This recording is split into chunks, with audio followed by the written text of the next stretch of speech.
अलैकुम अज़ीज़ तलबा, डॉक्टर मोहम्मद तनवीर अफजल आपकी खिदमत में हाज़िर हूँ एक नए प्रोग्राम के साथ। आज हम ट्रिग्नोमेट्री का तीसरा प्रोग्राम जो कि ट्रिग्नोमेट्रिक आइडेंटिटीज़ पे solution of right angle triangle और उसके बाद ट्रिग्नोमेट्री के इस्तेमाल की तरफ है। तो हम इसको इन चीज़ों को आज डिस्कस करेंगे। तो आइए चलते हैं ट्रिग्नोमेट्रिक आइडेंटिटीज़ की तरफ। Trigonometric identities are trigonometric equations that holds for all values of the variables। यहाँ पे जो हम वेरिएबल लेते हैं ये नॉर्मली हम थीटा, अल्फ़ा, बीटा, गामा ये लेते हैं जो कि ग्रीक अल्फ़ाबेट्स हैं ट्रिग्नोमेट्री में। और आप देखेंगे मोस्टली हम इस प्रेजेंटेशन में भी थीटा और कुछ जगहों पे एक्स और वाई को एज अ वेरिएबल इस्तेमाल करेंगे। तो फंडामेंटल आइडेंटिटीज़ वो आइडेंटिटीज़ हैं जो कि हम इससे पहले पढ़ चुके हैं। मैंने आपको बताया था कि साइन थीटा किसके इक्वल होता है। Sine theta is equal to perpendicular over hypotenuse. और इसी का अगर हम उलट देखें तो साइन का उलट मैंने आपको बताया था कोसिकेंट होता है। तो cosecant theta in a right angle triangle hypotenuse over perpendicular होता है। तो अब अगर इन दोनों का लिंक बनाएं तो हमें क्या आइडेंटिटी मिलती है। Sine theta is equal to 1 over cosecant theta. तो इसको हम रेसिप्रोकल आइडेंटिटी कह देते हैं। इसी तरह अगर हम कास थीटा को देखें तो कास थीटा हमारे पास बेस ओवर हाइपोटेन्यूज था और कास का उलट सीकेंट थीटा है जो हाइपोटेन्यूज ओवर बेस था। तो इन दोनों को लिंक करके हमारे पास रेसिप्रोकल आइडेंटिटी बन गई। Cos theta is equal to 1 over secant theta. Tangent theta को हमने लिखा था परपेंडिकुलर ओवर बेस और कोटेंजेंट थीटा था बेस ओवर परपेंडिकुलर यानी उसका उलट। तो इसलिए हमारी जो रेसिप्रोकल आइडेंटिटी बनी tangent theta is equal to 1 over cotangent theta. Similarly अगर हम कोटेंजेंट थीटा को लिखेंगे तो वो 1 ओवर टेंजेंट थीटा के इक्वल होगा। सीकेंट थीटा को लिखेंगे तो वो 1 ओवर कास थीटा के इक्वल होगा। कोसिकेंट को लिखेंगे तो वो 1 ओवर साइन थीटा के इक्वल होगा। तो ये है हमारे पास रेसिप्रोकल आइडेंटिटीज़। तो अब हम आते हैं कोशेंट आइडेंटिटीज़ की तरफ। अब कोशेंट आइडेंटिटीज़ कौन सी हैं। जैसे मैंने आपको कहा था कि टेंजेंट थीटा होता है। टेंजेंट थीटा किसके इक्वल है। जब हम एक ट्राइंगल राइट एंगल ट्राइंगल की बात करते हैं तो टेंजेंट थीटा होता है परपेंडिकुलर ओवर बेस। अब साइन थीटा किसके इक्वल होता है। अभी मैंने आपको बताया परपेंडिकुलर ओवर हाइपोटेन्यूज। और कास थीटा किसके इक्वल होता है बेस ओवर हाइपोटेन्यूज। तो अब आप देखें टेंजेंट थीटा है perpendicular over base, sine theta है perpendicular over hypotenuse, cos theta है बेस ओवर हाइपोटेन्यूज। तो जब साइन थीटा को कास थीटा से डिवाइड करेंगे तो यहाँ पे देखें हाइपोटेन्यूज से कैंसिल होगा तो परपेंडिकुलर ओवर बेस ही आ जाएगा which is equal to tangent theta. लिहाजा हमारी कोशेंट आइडेंटिटी बन गई tangent theta is equal to sine theta over cos theta. Similarly अब इसको अगर उलट लें तो कोटेंजेंट थीटा होता है बेस ओवर हाई परपेंडिकुलर और cos theta over sine theta भी बेस ओवर परपेंडिकुलर होता है। तो कोटेंजेंट थीटा हो गया cos theta over sine theta. तो ये भी वो दो आइडेंटिटीज़ हैं जो इंशाल्लाह हम जब आप अगले क्वेश्चन सॉल्व करते हैं तो इनको यूज़ करेंगे। इनमें सबसे इम्पॉर्टेंट जो आइडेंटिटीज़ हैं जिनको हम पाइथागोरस आइडेंटिटीज़ कहते हैं। अब हम उनकी तरफ जाते हैं। पाइथागोरस आइडेंटिटीज़ में आप देखें अगर तो मेरे पास आता है sine square theta plus cos square theta is equal to 1। अब इसके लिए पाइथागोरस थ्योरम मैंने आपको बताया था और पाइथागोरस थ्योरम में हमने लिखा था perpendicular square plus base square is equal to hypotenuse square. तो ये हमारे पास किसी भी राइट एंगल ट्राइंगल के लिए perpendicular square plus base square equal होता है हाइपोटेन्यूज स्क्वायर के। तो अगर मैं यहाँ पे हाइपोटेन्यूज स्क्वायर से दोनों साइडों को डिवाइड कर देता हूँ हाइपोटेन्यूज स्क्वायर से इसको भी डिवाइड करते हैं, इसको भी डिवाइड करते हैं। आप लोगों को पता है किसी भी इक्वेशन को एक ही चीज़ से दोनों तरफ डिवाइड कर दें तो कोई फ़र्क नहीं पड़ता। तो अब देखेंगे ये hypotenuse square over hypotenuse square ये 1 के इक्वल होता है।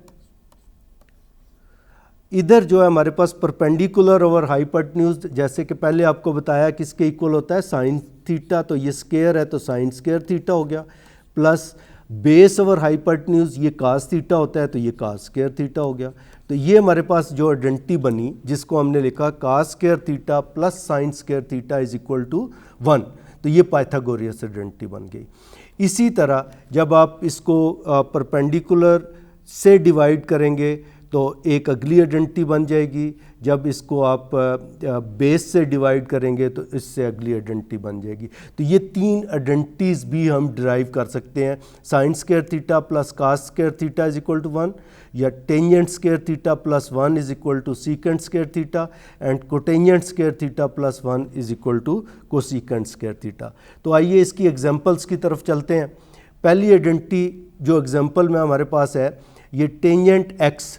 अब मैंने कहा था वेरिएबल, तो वेरिएबल हमारे पास आ गया x. Tangent x multiplied by sine x is equal to secant x minus cosecant x. तो इसको प्रूव करना है, ये आइडेंटिटी हमने प्रूव करनी है। तो इसके लिए हम लेफ्ट हैंड साइड ले लेते हैं और राइट हैंड साइड ले लेते हैं।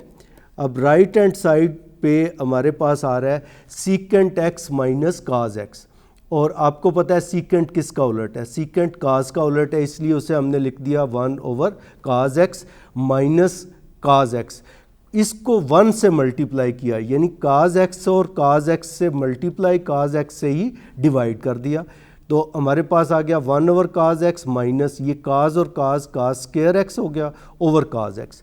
अब इसका आप एलसीएम ले लें तो ऊपर आ जाएगा हमारे पास 1 minus cos square x over cos x. 1 minus cos square हम पीछे जो पढ़ चुके हैं, यानी कौन सी आइडेंटिटी थी, sine square x plus cos square x is equal to 1।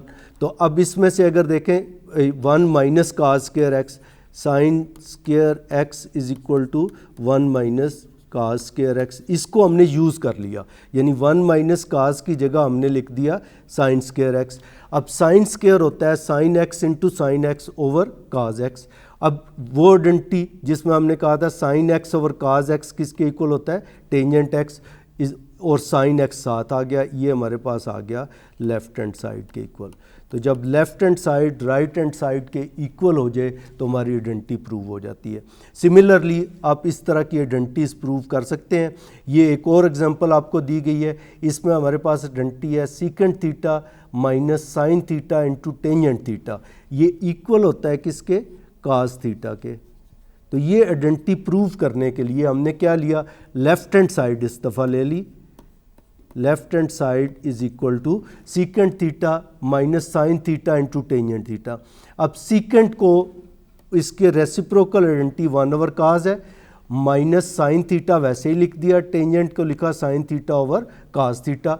अब यहाँ पे आप देखें 1 over cos theta minus sine को साइन से मल्टीप्लाई करेंगे तो साइन स्क्वायर आ जाएगा, दोनों के नीचे काज है, एलसीएम लिया तो हमें मिल गया 1 minus sine square theta over cos square theta. 1 minus sine square theta, यहीं से अगर आप देखें sine square x plus cos square X 1 के इक्वल होता है, तो ये इक्वल हो गया काज स्क्वायर थीटा के। अब काज स्क्वायर थीटा है तो एक काज थीटा इससे कैंसिल हो जाएगा, तो which is equal to cos theta. अब हमारी लेफ्ट हैंड साइड जो हमने ली थी वो राइट हैंड साइड के इक्वल आ गई। तो इस तरह ये आइडेंटिटीज़ प्रूव करना बहुत ही आसान काम है। अगर आपको बेसिक आइडेंटिटीज़ जो मैंने यहाँ पे आपको बताई थी, रेसिप्रोकल, उसके बाद कोशेंट यानी फंडामेंटल में रेसिप्रोकल, कोशेंट और पाइथागोरस आइडेंटिटीज़ अगर आपको याद हो तो आप इनको सॉल्व करना आपके लिए आसान हो जाता है। इसी तरह की एक और आइडेंटिटी है, ये भी आपके लिए एग्जांपल है, tangent square theta minus sine square theta equal होता है tangent square theta into sine square theta. तो इसमें भी हम लेफ्ट हैंड साइड ले लेते हैं ताकि आपकी प्रैक्टिस हो जाए। Tangent square theta minus sine square theta, tangent को साइन ओवर काज लिखते हैं, लिहाजा लिख दिया sine square theta over cos square theta minus sine square theta वैसे ही। इसके लिए हमने इसको इसके नीचे लिखा 1 और इसका एलसीएम ले लिया। अब देखें cos स्क्वायर थीटा आपके पास यहीं से आ गया, ऊपर आ गया sin स्क्वायर थीटा, और जब 1 से डिवाइड करके इधर मल्टीप्लाई किया तो sin square theta into cos square theta. अब इन दोनों टर्म्स में sin स्क्वायर थीटा कॉमन है, वो हमने बाहर ले लिया, 1 minus cos square theta over cos square theta. अब sin square theta 1 minus cos जो है ये भी इक्वल होता है 1 minus cos square theta. Pythagorean identity से ये sin स्क्वायर थीटा के इक्वल होता है। तो ये sin square theta into sine square theta, sin 4 theta लिख लें, या इसको sin square theta into sine square theta लिख लें, तो आपको मिलेगा sin square theta over sign square theta, ये टेंजेंट स्क्वायर थीटा है, और साइन स्क्वायर थीटा वैसे ही साथ आ जाएगा, which is equal to right hand side. तो होपफुली आइडेंटिटीज़ को प्रूव करना आपको आ गया है। इस तरह की बहुत सारी एग्जांपल्स आपके बुक में मौजूद हैं, आप खुद सॉल्व करेंगे। अब हम आते हैं कि ट्रिग्नोमेट्री से किसी ट्राइंगल को कैसे सॉल्व किया जाता है। और राइट एंगल ट्राइंगल वो होती है जिसमें एंगल आपका 90 डिग्री का होता है। तो यहाँ पे जो हमारे पास ट्राइंगल है ABC, इसमें angle C is of 90 degree. अब इसको हमने सॉल्व करना है, जिसमें हमारे पास A के सामने वाली साइड उसको स्मॉल a से डिनोट किया है और वो 29.43 सेंटीमीटर है, और C के सामने वाली हाइपोटेन्यूज होता है ये 53.58 सेंटीमीटर है। अब देखें साइन ऑफ एंगल A, यानी मैंने आपको कहा था परपेंडिकुलर ओवर हाइपोटेन्यूज, तो ये इसके सामने यानी अपोजिट साइड ओवर हाइपोटेन्यूज, तो side opposite over hypotenuse 29.43 over 53.58 दोनों की वैल्यूज़ लिखी हुई हैं। अब जब हमने ए फाइंड करना है, मीन एंगल फाइंड करना है, तो उसका साइन इन्वर्स ले लेंगे। तो जब आप साइन इन्वर्स लेंगे तो ये आपको एंगल इन डिग्रीज दे देगा, विच इज़ इक्वल टू 33.32। तो अगर ये एंगल 33.32 आ गया तो आपको पता है किसी भी ट्राइंगल में sum of all angles is 180 degree. तो हम क्या कहते हैं, B is equal to 90 minus 33.32, क्योंकि ये एंगल ऑलरेडी 90 है, तो इससे हमें ये एंगल मिल जाएगा जो कि 56.68 डिग्री आ गया। तो आप देखें हमारे पास जो ट्राइंगल है उसके 5 कंपोनेंट्स, यानी 2 साइड्स, ये वाली साइड, ये वाली साइड, ये वाला एंगल, ये वाला एंगल और ये एंगल, ये हमें पता चल गया। सिर्फ B हमें नहीं पता अभी। अब इसके लिए 2 तरीके हो सकते हैं, या तो आप sine of angle B use कर लें तो फिर भी आप फाइंड कर सकते हैं, या फिर हम पाइथागोरस थ्योरम यूज़ करते हैं जो कि आपको पता है किसके इक्वल होता है, C square is equal to A square plus B square. अब हमें C और A पता है, यहाँ से हमें पता चला B स्क्वायर इक्वल होगा C square minus A square के, क्योंकि हम A इधर हम ले आएंगे तो ये लिखा हुआ। अब B स्क्वायर B जो है इक्वल हो गया, C है 53.58, A है हमारे पास 29.43, इन दोनों का स्क्वायर करके जब स्क्वायर रूट लेंगे तो हमें B की वैल्यू मिल जाएगी विच इज़ 44.77। तो किसी भी राइट एंगल ट्राइंगल को हल करने का मतलब ये होता है कि उसके तमाम एलिमेंट्स की मेजरमेंट हमें पता हो, यानी तीनों जाविये और तीनों साइड्स की पैमाइश हमें पता हो। तो आगे चलते हैं। अब उस ट्राइंगल के बाद आपने देखा है एक ट्राइंगल हमारे पास ऐसी है जिसमें हमने x और y लिखा हुआ है, और इसमें यानी अगर आप इधर नीचे स्लाइड की तरफ देखें, 1 side and 1 angle is given. Actually this is not 1 angle, this is 2 angle in a right angle triangle. एक एंगल हमारे पास 40 है, एक एंगल हमारे पास 90 है, और हाइपोटेन्यूज यानी जो H लिख दिया यहाँ पे, हाइपोटेन्यूज एक्चुअली C था हमारी पिछली एग्जांपल में। तो आपको डिफरेंट टर्म्स से भी एक्सपोजर दे रहे हैं ताकि आपको पता चले। A के सामने अपोजिट साइड है, या इसे मैं परपेंडिकुलर भी कहता हूँ। B के सामने एडजेसेंट साइड है, इसको मैं बेस कहता हूँ। C के सामने हाइपोटेन्यूज है, वो हाइपोटेन्यूज हो गया। तो ये वो फार्मूला है जो मैंने आपको पहले बताया था, sine theta is equal to opposite side over hypotenuse, cos theta is equal to adjacent side over hypotenuse, tangent theta is equal to opposite side over adjacent side. यानी एक और टर्म आपको मैंने पिछले प्रोग्राम में बताई थी, some people have curly black hair through proper brushing. Sine theta is equal to perpendicular over hypotenuse, cos theta is equal to base over hypotenuse and tangent theta is equal to perpendicular over base. तो इस triangle के अंदर हमें बाकी सारी जो है वो दोनों साइड्स भी और दोनों एक एंगल जो है हमारे पास वो हमें फाइंड करना है। तो यहाँ पे अगर देखें तो पहले मैं आपको इधर से ले आता हूँ, sum of all the angles of a triangle is 180 degree, therefore angle B को यानी जो दो एंगल हमें मालूम है 180 में से ए और सी को प्लस करके जो कि 90 और 40 हैं, इनको जब माइनस करेंगे तो एंगल बी हमें 50 मिल जाएगा। तो ये एंगल हमें 50 डिग्री का मिल गया। अब इसके बाद देखें, क्योंकि ए हमें पता है ऑलरेडी, ए एंगल 40 का है, तो इस पे जब हम साइन अप्लाई करते हैं, साइन ऑफ एंगल 40 डिग्री वो इक्वल होगा ओ ओवर एच के। तो हमने ओ की जगह y लिखा हुआ है, so sine 40 is equal to y over h की जगह 14 सेंटीमीटर। तो हमें मिल गया 14, इधर मल्टीप्लाई कर दें, 14 into sine 40 is equal to y। अब साइन 40 की वैल्यू फाइंड करें और उसको 14 से मल्टीप्लाई करेंगे तो ये आ जाएगा 8.99। तो हमें y की वैल्यू मिल गई 8.99। इसी तरह जब हम ये फार्मूला यूज़ करेंगे कास थीटा, तो कास थीटा जो है या कास 40 डिग्री जो यहाँ पे थीटा ए के बराबर है, तो ये आएगा adjacent side over hypotenuse x over 14। अब 14 को इधर मल्टीप्लाई करेंगे तो कास 40 की वैल्यू को जब 14 से मल्टीप्लाई करेंगे तो ये आएगा 10.72। तो x की वैल्यू 10.725, y की वैल्यू 8.999, जबकि एंगल b जो हमें नहीं मालूम था वो 50 डिग्री आ गया। तो ये one side and one angle of a right angle triangle, when it is given we can solve that triangle also. यहाँ पे एक क्वेश्चन है जिसमें हमें hypotenuse and one angle is given. One angle mean in a right angle triangle two angles are given. एक angle हमारे पास 90 का है, एक एंगल हमारे पास 62 का है, और हमने तीसरा एंगल जबकि हाइपोटेन्यूज हमें 17 सेंटीमीटर दिया हुआ है। तो पहले इसमें देखें हमने एंगल फाइंड कर लिया। Angle A is equal to 180 minus 90 minus 62, तो ये हमें 28 डिग्री मिल गया, 28 डिग्री। ये बहुत आसान है। अब उसके बाद हम देखते हैं साइन थीटा। साइन थीटा होता है अपोजिट साइड ओवर हाइपोटेन्यूज। तो यहाँ पे थीटा की जगह 62 है, sine 62 is equal to x over hypotenuse 17 है। इधर 17 से मल्टीप्लाई किया, जब साइन 62 को 70 यानी 62 डिग्री का साइन लेके उसको 17 से मल्टीप्लाई किया तो x की वैल्यू 15.01 मिल गई। ये हमारे पास 15 ऑलमोस्ट 15 सेंटीमीटर मिल गया, और ये 17 है। अब कास लगा लें या यहाँ पे पाइथागोरस थ्योरम भी यूज़ किया जा सकता है।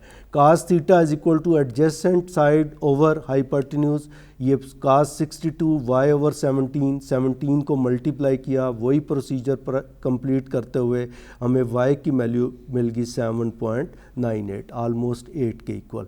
तो ये हमारा सोल्यूशन आ गया ए बी सी और एंगल ए। तीन साइड्स हमें पहले पता थी, तीन साइड्स हमने अब मालूम कर ली।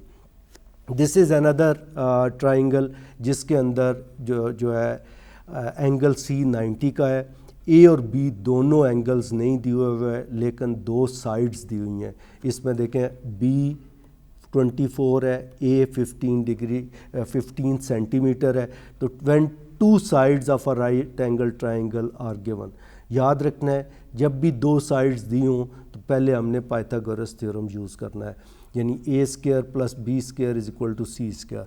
अब ए 15 का स्क्वायर, बी 24 का square is equal to C square. Add करेंगे 801 आएगा, 801 का स्क्वायर रूट लेंगे तो 28.3 सेंटीमीटर, 28.3 सेंटीमीटर आ जाएगा। अब साइन ऑफ एंगल बी ये आ गया, एंगल बी का साइन। तो इसके अपोजिट साइड कौन सी है? बी है। इसका हाइपोटेन्यूज कौन सा है? सी है। तो sine of angle B is equal to B over C. अब बी हमारे पास 24 है, सी 28.3 है। जब इसका साइन इन्वर्स लेगा, इसको डिवाइड करके ये आएगा 0.85। इसका जब साइन इन्वर्स लेंगे तो एंगल बी हमें 60 डिग्री, और एंगल ए जो है अब 90 + 60, इसमें से या 90 में से 60 माइनस कर लें तो आपको 30 डिग्री मिल जाएगा। तो इसका सलूशन भी हमें मिल गया, यानी हमें दो साइड्स पता थी और एक एंगल पता था, तो हमने दो एंगल्स फाइंड कर लिए।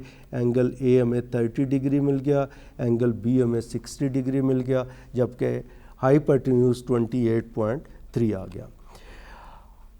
सॉल्यूशन ऑफ ट्रायंगल और आइडेंटिटीज़ के बाद इम्पॉर्टेंट काम ये है कि ये ट्रिग्नोमेट्री इस्तेमाल कहाँ होती है। आप अपने इर्द गिर्द बहुत सारी चीज़ें देखते हैं, किसी चीज़ की हाइट और डिस्टेंस मालूम करने के लिए भी ट्रिग्नोमेट्री यूज़ होती है। आर्किटेक्चर ऑफ बिल्डिंग्स बनाने में भी ट्रिग्नोमेट्री यूज़ होती है ताकि हमें लेंस को मेजर कर सके। एस्ट्रोनॉमी में भी जो है हमारे पास ट्रिग्नोमेट्री, जियोलॉजी में भी, नेविगेशन में, ओशनोग्राफी में भी हमारे पास जो है ट्रिग्नोमेट्री इस्तेमाल होती है। तो आइए हम इनकी एक एक एग्जांपल देखते हैं ताकि आपको मज़ीद क्लियर हो जाए। एंगल ऑफ एलिवेशन एंड डिपर्शन होता है जब भी कोई, ये देखें डिस्टेंस फाइंड करने के लिए, जब भी कोई एरोप्लेन हम किसी टावर से देख रहे होते हैं तो आप देखें जो एंगल उसका नीचे की तरफ बनता है वो इसका एंगल ऑफ डिपर्शन बनता है, और जो एंगल उसका ऊपर की तरफ बनता है ज़मीन से वो उसका एंगल ऑफ एलिवेशन होता है। तो अगर ये दो लाइनें पैरेलल हों तो एंगल ऑफ एलिवेशन और डिपर्शन अकॉर्डिंग टू ज्योमेट्रिक रूल्स एक दूसरे के इक्वल होते हैं। तो ये आपने याद रखना है, ये वाला एंगल जिसको हमने एंगल 1 कहा है, ये ऊपर की तरफ बन रहा है, ज़मीन के साथ बन रहा है। जो ऊपर एंगल बनेगा उस लाइन जो इसके पैरेलल होगा उसको हम जो है डिपर्शन कहेंगे। ट्रिग्नोमेट्री को मुख्तलिफ़ किस्म की राइट एंगल ट्रायंगल सॉल्व करके हम किसी चीज़ की हाइट को फाइंड कर सकते हैं। फ़र्ज़ करें कि हम किसी पोल से या किसी टावर से 115 फीट के फासले पे खड़े हैं और हम टावर के ऊपर देख रहे हैं यहाँ पे, तो टावर की हाइट कितनी होगी, ये बहुत इम्पॉर्टेंट है हमारे लिए। हम क्या करते हैं, हम यहाँ से एक एंगल मेजर कर लेते हैं और ये एंगल है 78.3 और ये बेस हमें ऑलरेडी पता है। तो इस पे अब देखें एंगल, जब हमने परपेंडिकुलर फाइंड करना है और बेस हमें पता है तो कौन सी रेशो लगेगी, टेंजेंट, जिसमें दोनों आते हैं। टेंजेंट 78.3 डिग्री हमें मिलेगा परपेंडिकुलर ओवर बेस। तो जब हम बेस हमें ऑलरेडी पता है और इसकी वैल्यू भी हमें पता है तो हम इसको हाइट्स को फाइंड कर सकते हैं। तो ट्रिग्नोमेट्री को सॉल्व करके हाइट और डिस्टेंसेस को हम फाइंड कर सकते हैं। आपके सामने इसका सलूशन भी लिख दिया गया है, इसे हमने एक्स और वाई रखा है और इसको सॉल्व करके ये हमें आलमोस्ट 555 फीट जो है उसकी हाइट मिल गई। ट्रिग्नोमेट्री को डिफरेंट आर्किटेक्चर्स में यूज़ किया जा सकता है। मसलन यहाँ पे हमारे पास 45 मीटर का सैन है और उसके सामने हमने कोई जो है वो एक बिल्डिंग बना रहे हैं, तो उसका पहला स्टेप हम किस जगह पे देंगे। दूसरा, अगर हम एंगल, ये हमारे पास 27 है डिग्री का, तो हमें पता चल जाएगा कि ये हाइट कितनी है। मैंने इसको सॉल्व करने के लिए आपको solution of right angle triangle सिखा दिया है। तो किसी भी आर्किटेक्चर को बनाने में भी ट्रिग्नोमेट्री यूज़ होती है। इसी तरह एस्ट्रोनॉमी में मुख्तलिफ स्टार्स हैं और इसका जो है सन और अर्थ के दरमियान जो डिस्टेंस है, मुख्तलिफ स्टार्स का डिस्टेंस, ये हम सिर्फ एंगल्स की वजह से, ये जितने एंगल्स हमारे पास बन रहे हैं एक स्टार से दूसरे स्टार का, तो उसकी वजह से हम डिस्टेंस को भी फाइंड कर सकते हैं। तो आपको पता चलता है कि ये वाला तारा सूरज से कितने दूर है, ज़मीन सूरज से कितने दूर होती है, और वो हम लिख देते हैं। तो वो सारा ट्रिग्नोमेट्री की वजह से ही हुआ है। इसी तरह जियोलॉजी में हम ट्रिग्नोमेट्री को यूज़ करते हैं बेडिंग, यानी अब आपने सुना होगा ज़लज़ले आते हैं तो एक लेयर दूसरी लेयर के ऊपर खिसक जाती है, तो वो लेयर कितनी अंदर है, कितनी गहराई से वो जो है लेयर मूव की है, जिसमें हम कहते हैं कि ये ज़लज़ला इतना गहरा था, इतने दूर था। ये सारी वैल्यूज़ जो भी हम फाइंड करते हैं ये ट्रिग्नोमेट्री से आती हैं। नेविगेशन मीन जब हम मूव कर रहे होते हैं ओशनोग्राफी में यानी समुंदर में, तो हमें मुख्तलिफ़ चीज़ें हमसे या एक जहाज़ हमसे कितने दूर है उसकी नेविगेट करना, या समुंदर के अंदर कोई चीज़ कितनी गहराई पे है, सबमरीन है कितनी गहराई पे जा रही है, इन सब को मालूम करने के लिए भी हम ट्रिग्नोमेट्री का इस्तेमाल करते हैं। तो अज़ीज़ तलबा, आज के इस प्रोग्राम में मैंने ट्रिग्नोमेट्रिक आइडेंटिटीज़ जो कि रेसिप्रोकल आइडेंटिटीज़ और उसके साथ पाइथागोरस आइडेंटिटीज़ से शुरू करके आपको आइडेंटिटीज़ का सलूशन, उसके बाद राइट एंगल ट्राइंगल्स की मुख्तलिफ़ शेप्स जब मुख्तलिफ़ मेयर्स दिए हों उनको कैसे सॉल्व करना है, और फिर ट्रिग्नोमेट्री का हमारे आम इस्तेमाल जो है उसके को हमने डिस्कस किया है। उम्मीद है ये यूनिट भी हमारा ख़त्म हो गया, प्रोग्राम भी ख़त्म हो गया। अब आप इसको प्रैक्टिस करेंगे ताकि आपको ट्रिग्नोमेट्री अच्छे तरीके से आ जाए। आपकी इस बुक के अंदर बहुत सारी एग्जांपल्स मौजूद हैं, आप उन एग्जांपल्स को सॉल्व कीजिएगा। मेरी तरफ़ से अल्लाह हाफ़िज़।